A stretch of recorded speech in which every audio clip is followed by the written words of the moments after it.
ഇത് ഹരിയുടെ വീടല്ലേ? അതെ. മോനാരാ?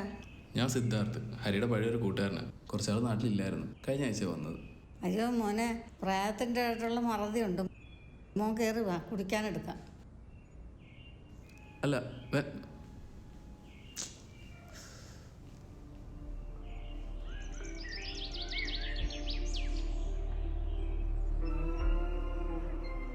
വീടിൻ്റെ ഉള്ളിൽ കയറിയപ്പോൾ മുതൽ ഒരുതരം നെഗറ്റിവിറ്റി എനിക്ക് ഫീൽ ചെയ്തു. ഒരുപക്ഷെ അതെൻ്റെ തോന്നലാണ്. അപ്പോഴാണ് ഞാനത് ശ്രദ്ധിച്ചത്.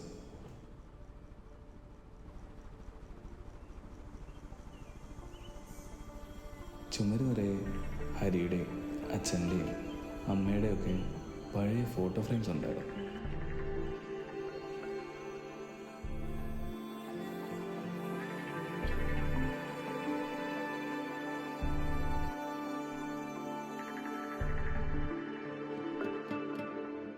അതിൽ എനിക്ക് പരിചയമില്ലാത്ത കുറേ മുഖങ്ങളും ഉണ്ടായിരുന്നു. പക്ഷേ അതിലൊന്നുമല്ല എൻ്റെ കണ്ണുടക്കിയത്. ചുമരിൻ്റെ അടുത്ത് വെച്ചിരുന്ന കുറച്ച് മരുന്നുകൾ.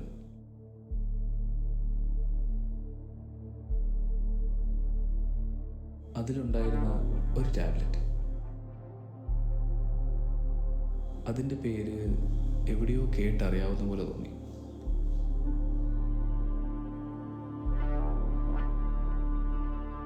ആ ഒരു ക്യൂരിയോസിറ്റി കൊണ്ടാണ് ഞാൻ എൻ്റെ ഫോട്ടോ എടുത്തത്.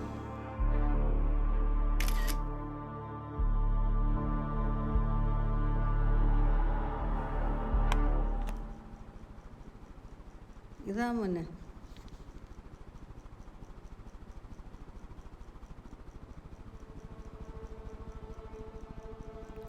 ഹരി ഇപ്പോൾ എവിടെ ഉള്ള അമ്മേ? ഹരി എറണാകുളത്താ. അവിടെ ഒരു കോളേജിൽ ജോലിയാണ്. ഏത് കോളേജിലാണ്? അറിയത്തില്ല. അത് കള്ളം. കുഴപ്പമില്ല, എനിക്ക് അവൻ്റെ നമ്പറും തന്നാൽ മതി, ഞാൻ വിളിച്ചോളാം. എനിക്ക് ഫോൺ ഉപയോഗിക്കാൻ അറിയത്തുമില്ല, ഫോണുമില്ല. അടുത്ത വീട്ടിൽ വിളിച്ചാണ് വിവരങ്ങളൊക്കെ പറയുന്നത്. അങ്ങനെയാ വിവരം അറിയുന്നത്. ആരോ പറഞ്ഞു പഠിപ്പിച്ചതുപോലെയാണ് അവരുടെ ഓരോ ഉത്തരങ്ങളും.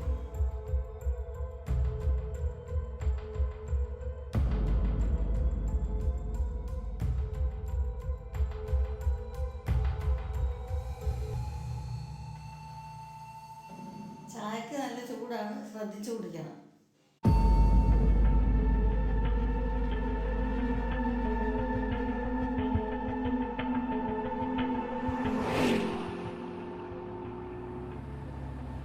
അവർ കാര്യമായിട്ടെന്തോ മറച്ചു വയ്ക്കുന്നുണ്ട്.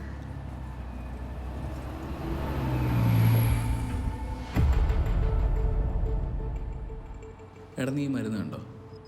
ഇത് സൈക്കാട്രി പേഷ്യൻസിന് കൊടുക്കുന്ന മരുന്നാണ്. ഇതെല്ലാം കൂടെ കൂട്ടി വായിക്കുമ്പോൾ സംതിങ് ഈസ് റോങ്. എൻ്റെ പൊന്ന് സിദ്ധു, നീ ഇത്ര സീരിയസ് ആയിട്ട് എടുക്കുക എന്തിനാ? അവർക്ക് പ്രാന്തായിരിക്കും, ചുമ്മാ അല്ല വായി തോന്നിയൊക്കെ വിളിച്ചു പറയുന്നത്. അതിനവർ കണ്ടാൽ അങ്ങനെയൊന്നും പറയത്തില്ലടാ. പക്ഷെ അവർക്ക് എന്തോ കുഴപ്പമുണ്ട്. ഞാൻ ഹരിയുടെ പേരൻസിനെ കുറിച്ച് ചോദിച്ചപ്പോൾ അവർ പറയുക ഇന്നലെ കൂടെ വന്നിട്ട് പോയുള്ളൂ. ഹരിയുടെ പാരൻസ്? അപ്പം നീ ഒന്നും അറിഞ്ഞില്ല? എന്ത്? എടാ, 1 വർഷം മുമ്പ് ചേർത്തല വെച്ച് നടന്നൊരു ആക്സിഡന്റിൽ ഹരിയുടെ അച്ഛനമ്മ മരിച്ചത്.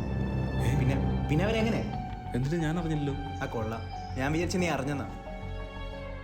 അല്ല, നീ പറഞ്ഞേക്ക് വെച്ച് നോക്കുകയാണെങ്കിൽ ഹരിയുടെ അച്ഛനമ്മ മരിച്ച വിവരം നിന്നോട് അവർ പറഞ്ഞിട്ടില്ല എന്നുണ്ടെങ്കിൽ അവർ കാര്യമായിട്ടൊന്ന് മറയ്ക്കുന്നുണ്ട്. അതെന്താണെന്ന് എനിക്കറിയണം. ഒപ്പം ഹരി എവിടെയാണെന്നും.